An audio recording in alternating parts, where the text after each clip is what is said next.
How can such a small country in South America hold such surprising secrets? It's not just about soccer or untouched beaches. Behind these landscapes lies a collection of fascinating facts waiting to be uncovered. Today, we're bringing you not just one or two, but 10 discoveries that might completely change your perspective about this place. Keep reading because beyond its vibrant and welcoming culture, Uruguay is home to unique phenomena that are really turning heads. Number 1. Have you ever imagined having a leader who chooses to live simply? That was the case with José Mujica, Uruguay's former president, often called the world's poorest president. But he wasn't actually poor. He earned a salary of about $12,000 a month. What set him apart was his decision to donate around 90% of that money to people in need, supporting social causes and small businesses. This attitude highlighted a philosophy that questioned accumulating wealth and drew attention to what truly brings happiness. Mujica became known as a philosopher president because of his thoughtful reflections on life, emphasizing human values over consumerism. His way of governing inspired people worldwide to rethink what's truly important. Mujica wasn't just about speeches. He put into practice a genuinely different approach to leadership. Number 2. In 2004, Uruguay made a groundbreaking decision by declaring access to clean drinking water a constitutional right. This move went beyond just words. It reached nearly the entire population, providing safe water and quality sanitation to almost everyone. This achievement stands out in Latin America, where many countries still struggle to guarantee basic services. Today, water is carefully treated and delivered throughout the country, reinforcing a commitment that's more than just providing a simple utility. In Uruguay, access to water has been raised to a level of respect and legal protection. Number 3. In the coastal city of Punta del Este, Uruguay, there's a giant hand sculpture that stands out in the sands of Playa Brava. Created by Chilean artist Mario Irarrázaval and unveiled in February 1982, La Mano, also known as Los Dedos, or Man Emerging into Life, is made up of 5 fingers reaching toward the sky, drawing visitors from all over the world. But it's more than just a tourist attraction. The sculpture represents the presence of humans in nature and invites people to reflect on our connection with the natural world. With its fingers rising from the dunes, it reminds us that we're part of something bigger. A lot of people take photos with it, capturing the moment and keeping the memory of this cultural icon of Punta del Este. When you walk along Playa Brava, it's hard to miss those towering fingers. The sculpture has earned recognition for blending visual impact with deep meaning, becoming a symbol of the local identity. Anyone who visits is invited to pause and reflect, and it's easy to see why La Mano holds a special place in the hearts of those who've been there. We've made it to the 4th stop on our journey to uncover the origin of the name Uruguay. More than just a spot on the map, the name carries a meaning tied to the country's natural beauty. Coming from the Guarani language, Uruguay means River of the Painted Birds. It refers to a river that starts in Brazil, flows toward the Rio de la Plata, and eventually forms the border between Uruguay and Argentina. The name reflects the colorful variety of birds that fill the region and highlights the deep connection between Uruguay's identity and its stunning natural surroundings. Number 5. Did you know the world's longest national anthem belongs to Uruguay? It clocks in at almost 5 minutes. The anthem was composed by Francisco José de Bali and Fernando Quijano, with lyrics written by Francisco Acuna de Figueroa, and it was officially adopted in 1833. Here's a fun fact. The same Francisco Acuna de Figueroa also wrote the Paraguayan national anthem, creating a unique cultural link between the two countries.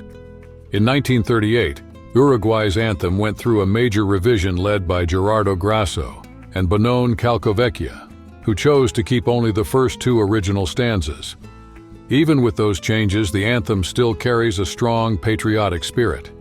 Every note and line is a reflection of the deep pride Uruguayans feel for their country. Number 6. At this point, let's go back to a major moment that put Uruguay in the global spotlight: the legalization of recreational marijuana under President José Mujica.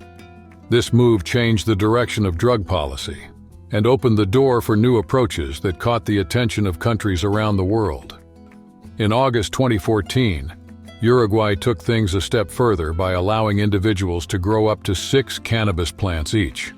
That led to the creation of cannabis clubs, government-regulated dispensaries, and the Cannabis Regulation and Control Institute, IRCCA, which was set up to oversee the whole system. By October of that same year, official registration for grow clubs had started, with each one allowed to grow up to 99 plants annually. By August 2015, more than 2,000 personal growers were already registered, solidifying Uruguay's role as a pioneer in more relaxed marijuana policies. This chapter in Uruguay's history wasn't just a legal change. It was a bold shift that caught the world's eye and continues to influence global conversations on the topic. Number 7. In Uruguay, houses aren't just identified by numbers. Instead of addresses with digits, a lot of homes actually have names, giving each place a unique identity. It's a tradition that turns every house into a kind of personal statement. But it also comes with some practical challenges. In areas where several houses have similar names, finding the right one can be tricky. Walking through those neighborhoods becomes a bit of an adventure, with signs repeating or even confusing anyone trying to find a specific place. Ready to learn a fascinating fact about Uruguay? The country doesn't just have one. It actually has 3 official flags, each tied to key moments in its fight for independence. The national flag is the most recognizable, with 9 stripes representing the original departments and a sun symbolizing freedom. Then there are the 33 and Artigas flags, both honoring the struggles against Spanish and Brazilian rule in the early 1800s. You'll often see them proudly flying on government buildings during national holidays. The blue and white colors on the main flag reflect Argentina's influence, since Uruguay and Argentina were once part of the United Provinces of the Rio de la Plata, along with Bolivia. The striped design was inspired by the United States, showing a desire to build a unique identity while still drawing on ideas from beyond its borders. Together, these flags tell a story of alliances, victories, and challenges, linking Uruguay's past of unity and independence to the culture it celebrates today. Exploring Uruguay's wild side, you'll come across animals that spark both curiosity and respect. The country is home to 4 types of venomous snakes: rattlesnakes, coral snakes, jararacas, and uraras, all hiding out in their natural habitats. While pumas and jaguars still roam in remote areas, some native mammals have been on the decline. Even so, foxes, deer, wildcats, and armadillos are still pretty common, and capybaras wander freely through the countryside. Scorpions are rare, but the humid climate creates the perfect conditions for venomous spiders to thrive and spread. And although the savanna-like terrain limits the number of amphibians, Uruguay's wildlife remains diverse, with birds like ibises, partridges, quails, hummingbirds, and cardinals adding movement and color to the skies. All of this paints a picture of Uruguay's unique ecosystem, where stealthy predators live alongside vibrant birds, creating a landscape full of natural richness. To wrap things up, here's a surprising fact. In Uruguay, there are more cows than people. The country is often described as one big farm, with around 4 cattle for every resident. This says a lot about how important farming and ranching are to the local economy. Uruguay is a major player in the global beef market. In 2021, it ranked first in cattle density per person, beating out countries like New Zealand and Argentina. With a mild climate, fertile soil, and plenty of water, Uruguay offers ideal conditions for raising cattle. That environment leads to top-quality beef, with the country exporting over 450,000 tons every year. On top of that, Uruguay is the second-largest consumer of beef per capita in the world, with each person eating about 53 kilos annually. These numbers highlight Uruguay's strong reputation in beef production and show how it balances agriculture with natural resources. So, Uruguay stands out as a country full of fascinating stories and impressive achievements. We hope you enjoyed learning about what makes this place so special. Thanks for sticking with us. And if you found all of this as interesting as we did, keep an eye out for the next video and keep exploring the amazing things the world has to offer.